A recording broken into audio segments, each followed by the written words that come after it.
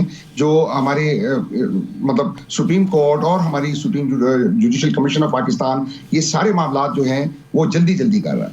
اب چونکہ جب تک یہ کیس فکس نہیں ہوتا تو اس وقت تک اس کو سٹیٹس کو ہو جانا چاہیے تھا، کیونکہ کل اگر یہ پٹیشنز ایکسیپٹ ہوتی ہیں by the full bench of the honourable Supreme Court of Pakistan, تو پھر یہ جو اپوائنٹمنٹس ہیں، یہ ایلیویشنز جو ہیں اور یہ جو ٹرانسفرز ہیں، ان کا کیا لیگل سٹیٹس رہے گا؟ لیکن آپ دیکھیں نا، کچھ روز پہلے بھی اسلام آباد ہائی کورٹ کے ججز نے چیف جسٹس کو، صدر مملکت کو، متعلقہ ہائی کورٹ کے چیف جسٹس کو خط لکھا، مطالبہ کیا، لیکن اس کے باوجود 3 ججز کو لگا دیا گیا، بینچ بن گئے، کام شروع ہو گیا، تو کام تو نہیں رک رہا۔ ایگزیکٹلی جی، کام ہم تو اس لیے دیکھیں جی، ساتھ ہمارے جو سٹیک ہولڈرز ہیں وہ لیٹیگنٹس ہیں، اگر جو بھی یہ معاملات ہوتے ہیں تو سفر جو ہے وہ ہمارے لیٹیگنٹس کرتے ہیں۔ ہماری کوشش یہ رہی کہ ہم اس لیول تک نہ پہنچا جائے کہ جب ہماری عوام کو نقصان پہنچے، تو ہمارا تو یہی مطالبہ ہے، ہم ایک لیگل آرگومنٹس پہ بات کر رہے ہیں، ہمارا کسی کا کوئی پولیٹیکل، کسی کا پرسنل ایشو نہیں ہے یہ، اور یہ ہمارے آئین کا جو ہے، آئین کے ساتھ ہی کھلواڑ ہو رہا ہے، اور یہ لیکن یہی چیف جسٹس کہہ رہے ہیں کہ آئین کا آرٹیکل 200 اس کی اجازت دیتا ہے، یہ اچھا اقدام ہے، 3 ججز کے اسلام آباد ٹرانسفر پر ججز کی حوصلہ افزائی کی جانی چاہیے۔ سب سے بڑھ کے وہ کہتے ہیں کہ جو سینیورٹی کا ایشو ہے اور ٹرانسفر کا ایشو ہے، اس کو مکس کیوں کریں، اس کو الگ الگ کر کے دیکھیں۔ obviously دیکھیں جی، ٹرانسفر کا آرٹیکل 200 کے تحت بالکل یہ ہے، لیکن اس کی امپلیمنٹیشن آج تک نہیں ہوئی، کبھی بھی نہیں ہوئی۔ جہاں بھی اسلام آباد ہائی کورٹ سب سے بعد میں بنی، وہاں بھی ہر صوبے سے فریش ججز ایلیویٹ کیے گئے اور وہی چلتے آ رہے ہیں جہاں ہر صوبے کی نمائندگی موجود ہے۔ اب اگر ٹرانسفر بھی کرنا ہے تو بجائے ٹرانسفر کے آپ نئے ججز بھی ایلیویٹ کر سکتے تھے with in the territorial jurisdiction, جو ہمارا ایک پریسیڈنٹ چلتا آ رہا ہے۔ اسی طرح باقی صوبوں میں بھی یہی تھا، اور آج 1 کو ہمارے high court, Peshawar high court کے لیے ایلیویشن کا JCB کا اجلاس تھا، جس پہ 10 ججز کو ایلیویٹ کیا گیا، اور ہمارا تو ایک اور مطالبہ اس میں تھا کہ اس میں بھی جو ہے وہ اسٹیپ مدرلی ایٹیچیوڈ رکھا جا رہا ہے۔ میں ہزارہ ڈویژن یہ بار کو ریپرزینٹ کرتا ہوں ایز اے پریزیڈنٹ، تو ہمارے بار کی جتنے نامینیز تھے جی، ان کو بالکل یکسر نظر انداز کر دیا گیا، اور اس پہ پھر ہماری ایکشن کمیٹی بن گئی۔ آج ہم کل بھی اسٹرائک پہ ہیں، ہم منڈے کو بھی ہماری ہزارہ بار میں کوئی کورٹ ورک نہیں ہوگا۔ تو ہم یہ کہتے ہیں کہ یہ اگر ہے تو یونیفارم پالیسی رکھیں، اور جس کا جو حق ہے اس کو دیا جائے۔ تو 10 کو تو جوڈیشل کمیشن کا اجلاس بھی ہے، شاعرہ دستور پر احتجاج کا بھی اعلان ہے۔ یس بالکل جی، ہم تو اپنے حق کے لیے، آئین کے تحفظ کے لیے، اس سے میم جو ہمارے جوڈیشل سسٹم ہے وہ ختم ہونے جا رہا ہے، پار جو ہیں ججز کی وہ ختم ہونے جا رہی ہیں۔ ان جوڈیشل کمیشن میں جو ابھی میں اس کو لفظ سلیکشن نہیں کہوں گا، ابھی وہاں الیکشن شروع ہو چکا ہے، ابھی وہاں ووٹس پڑ رہی ہیں، اور ان ووٹس پہ فیصلہ ہو رہا ہے کہ فلاں جج صاحب ایلیویٹ ہو گئے اور فلاں کو وہ ڈسکارڈ کر دیا۔ ٹھیک ہے، بہت بہت شکریہ، بہت آپ کا سردار امان خان ماہر قانون میرے ساتھ ہیں۔ ناظرین، پروگرام کا وقت ختم ہو گیا، فیڈ بیک دیں، اپنا خیال رکھیں، مجھے اجازت دیں، اللہ حافظ۔